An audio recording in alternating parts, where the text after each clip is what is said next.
Hey everyone, it's Diego Reyes for CNN Philippines 10, where we break down major stories from here and abroad into bite-sized facts in 10 minutes. The Manila International Airport Authority or MIAA and PNP Aviation Security Group conducted a full-scale security exercise in the country's main gateway. The activity aimed to test the readiness of airport security to respond to crisis situations. MIAA OIC Senior Assistant General Manager Manny Gonzalez says this kind of scenario is unlikely in the country, but he believes the exercise is necessary to improve coordination between units. When we come out with the security exercises, we are introducing the worst case scenario po. Anti-Terrorism Council Program Management Center Director Felipe Costuna suggests holding exercises of highly probable scenarios. Another recommendation was the creation of a warning system to inform passengers of crisis incidents. A representative of Royal Air Philippines says the simulation shows the effect of removing X-rays at entry points. Last December, initial screening in major airports was removed for the convenience of travelers. The removal of the initial screening leaves the airports very vulnerable. There really is a need for initial screening. Otherwise, those culprits will not be able to enter the airport with their firearms and explosives. MIAA will review all suggestions and consider holding the exercise yearly instead of every 2 years. Airport authorities also warned the public against making bomb jokes following an incident at the Bicol International Airport. More Filipinos are expected to be able to study in Canada this year. In 2022, the Philippines was Canada's second-largest source of international students. Canadian educational technology company Apply Board says nearly 24,000 Filipinos were approved to study in Canada last year, up from 13,000 in 2021 and just 5,000 in 2019. So actually, we are seeing an increase of trend of increasing Filipino students who are applying for study permit. We're looking into right around 30% of increase from the previous year. At the Study Expo and Canada Fair organized by Apply Board in Pasay City, 20 prestigious universities and colleges held an orientation for applicants. These include MacEwan University and Bow Valley College in Alberta, Seneca Polytechnic in Toronto, Algoma University and Fanshawe College in Ontario, and Alexander College and Thompson Rivers University in British Columbia. Scholarships were offered, and recruitment agencies and consulting firms were present to handle applications for admission. The annual Study Expo in Canada Fair was held in Manila and Cebu and may be repeated in Davao City.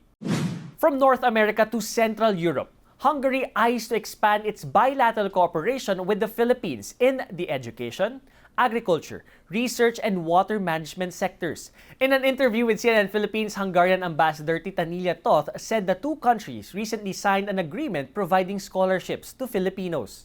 It's a renewal of the scholarship program, so Filipinos who are interested into studying in Europe, in heart of Europe in Hungary, now they have a chance again, 35 Filipinos getting scholarship every year from Hungary. Hungary also aims to step up partnership in the agriculture sector and agricultural research with the country, taking pride in their technology in developing climate-resilient rice variants. Apart from these, the Central European country is also keen on water management and disaster management. The ambassador adds that there are more cooperation areas that can be explored. A memorandum of understanding on tourism is in the works, while a possible bilateral labor agreement remains to be an option.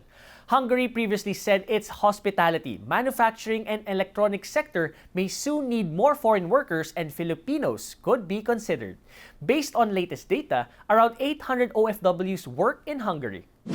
Three iconic Filipino vacation destinations, Boracay, Palawan, and Siargao, retained their crowns as some of the top islands in Asia after readers of luxury and lifestyle travel magazine Condé Nast Traveler or CNT voted in favor of these tourist hotspots.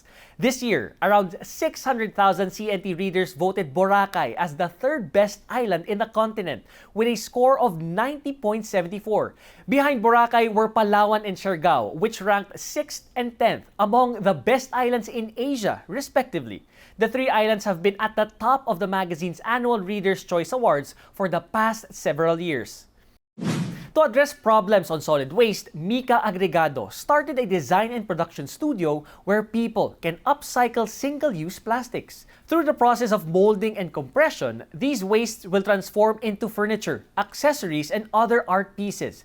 They also hold seminars to teach recycling, or what they call as eco-crafting. We can actually start by just learning how to segregate, know more about the plastics we consume every day, so we can also contribute to a bigger cause. 21-year-old Myrus Ponon established the ASEAN Youth Advocates Network to help provide training for the youth. The group now has almost 10,000 youth volunteers worldwide. Their programs center on sustainable development goals, youth empowerment, and disaster risk reduction. Ang aking payo lang is to really know the community. Alamin mo muna yung problema bago yung solusyon. At kapag di natin alam yung problema, mas ibig sabihin, we don't know much. Ibig sabihin, mas marami pa tayong kailangan alam. Singing to the Moon Community Art Fair in Antipolo aims to not just display masterpieces and talents of artists, but to also help and unite different groups. Among those who were part of the fair are Tahanan Santa Luisa, a group of kids and mothers without houses who create art crafts, and weavers from Cebu. Amihan Abueva, one of the organizers, says events like this are important, especially for the youth, to help them think and be more creative. And I think if we really build communities around artists and their work, and we have them, they're highly appreciated, this will also help to increase the capacity for creative thinking and critical thinking, which is what exactly we need now. From stress reduction, improving your cardiovascular health, to enhancing mental clarity, experts agree that the practice of yoga offers a wide range of physical and mental health benefits. Bikram Yoga, the original hot yoga, is a series of 26 postures and 2 breathing exercises done in a heated room. Every hot yoga class, it's always the same 26 postures and 2 breathing exercises all the time, and it's always 90 minutes.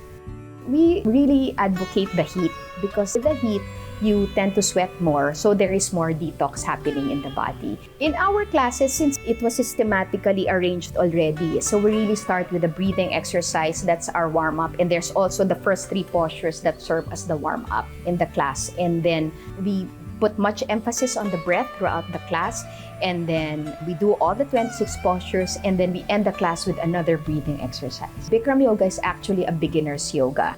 If you compare our postures to other yoga styles, it is really not that difficult. Bikram Yoga is for everybody, all genders, all ages. So if you want to, start your healing journey, please do come. A teaser for the next horror film of award-winning actress Nadine Lustre is out. Nocturno is based on Pinoy folklore and directed by Michael Red. Lustre and Red earlier worked together in the 2022 Metro Manila Film Festival Best Picture, The Leader.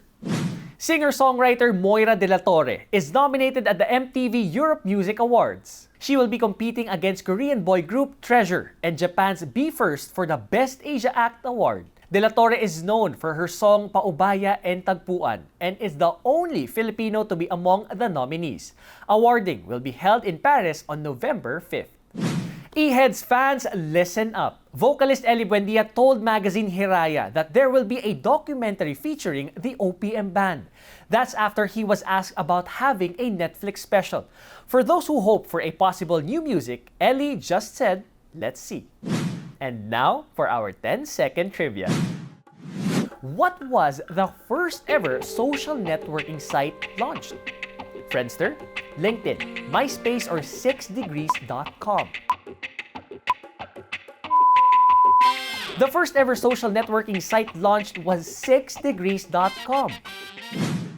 It was founded by Andre Weinrich, and the site was launched in 1997, where users can create profiles, list friends, and connect with others. The platform was named after the 6 degrees of separation concept, suggesting that everyone is connected by a chain of 6 acquaintances. Despite being an early pioneer in the social networking space, 6degrees.com eventually shut down in 2001.